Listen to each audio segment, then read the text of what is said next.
Welcome everyone to new Tetras 6. If you've seen the first 5 parts, this video will bring us up to 95 species of new or uncommon tetras. You can find darter tetras of the genus Characidium in almost every habitat in South America. They range from the tiny 2 cm little Characidium to these bulky species, of which there are several, including crandelli, declivirostre, yaquara, and others. They reach around finger length and live in the strongest part of the rapids on top of the rocks. Those oversized pectoral fins help to keep the fish in place in the strongest current, on top of the slick boulders or bedrock. These fish forage on insect larvae and microinvertebrates that live in the biocover. Especially in nature, they can be very intense green color to camouflage against the substrate.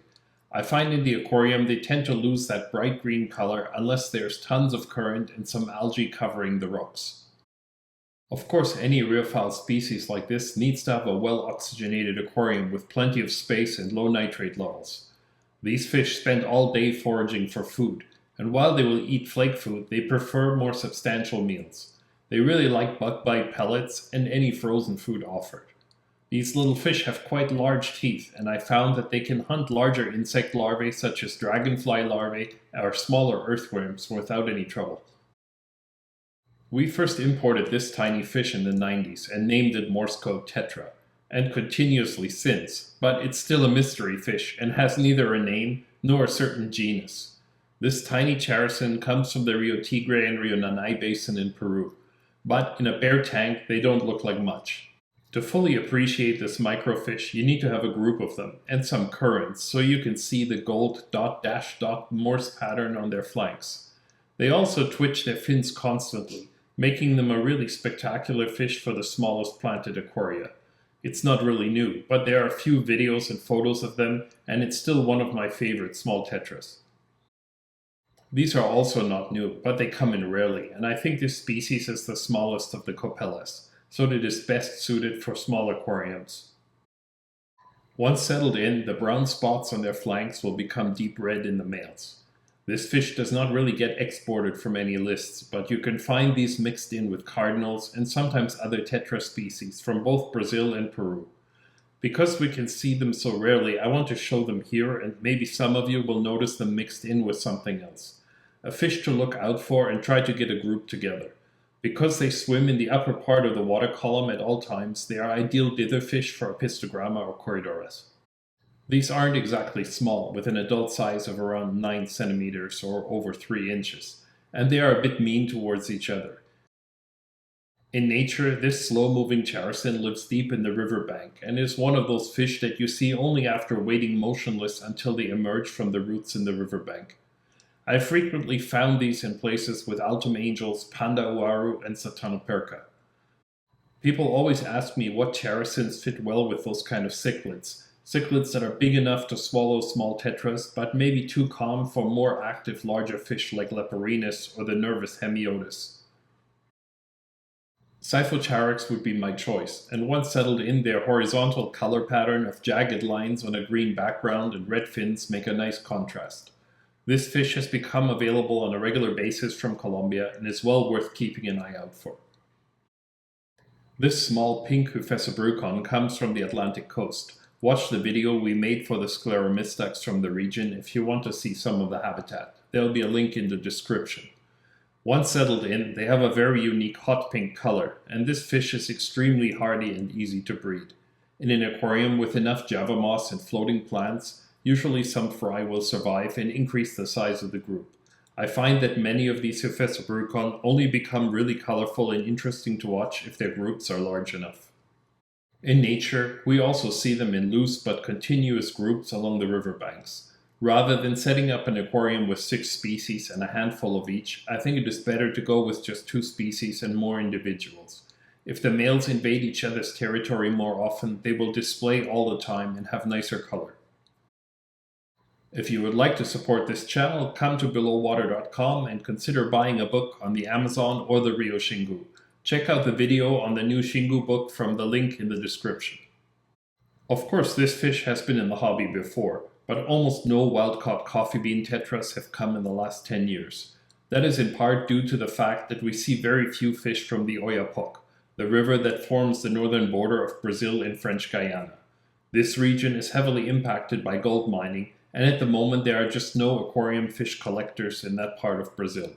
Of all the black-spotted Hyphessobrycon, the coffee bean tetra has the largest and darkest spot on their side and also remains very small. If you have a chance to get this small tetra, I think it is well worth it. Serrapinnus are really active little fish that occur in huge schools in nature. They occur quite far south in the Mato Grosso do Sul region and the Paraguay basin. I found that they do really well outside in the summer months in Canada and would breed in large troughs.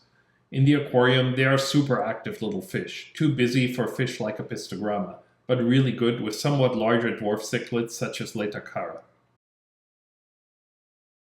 This fish often causes some confusion because the rapids of the Xingu have tons of 𝐼𝑛𝑝𝑎𝑟𝑎𝑢𝑎𝑝𝑖𝑟𝑎𝑛𝑔𝑎 in all sizes, and they do look quite similar.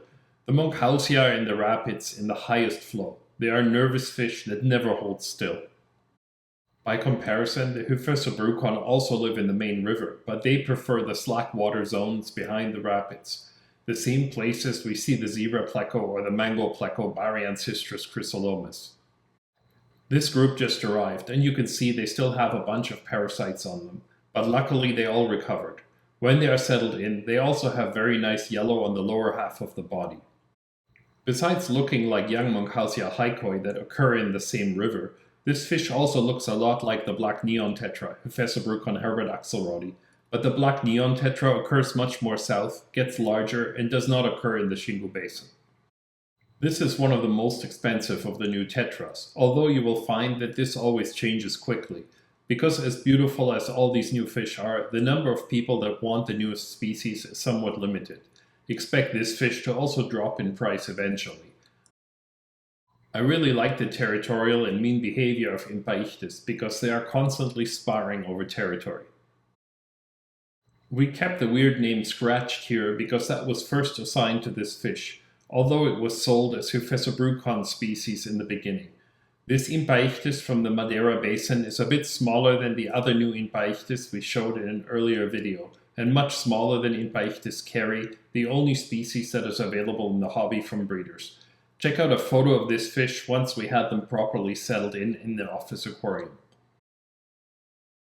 It is amazing to see that there is still a continuous flow of new tetras coming from Brazil and elsewhere. To me, this fish is in the top 3 of the new tetras we have introduced in the videos so far. Knodus are the great unknown. We just don't get to see these weird rheophile tetras in the hobby, despite the fact that there are actually 25 described species. Like many fish from the rapids, they don't transport well and need highly oxygenated tanks to do well in captivity.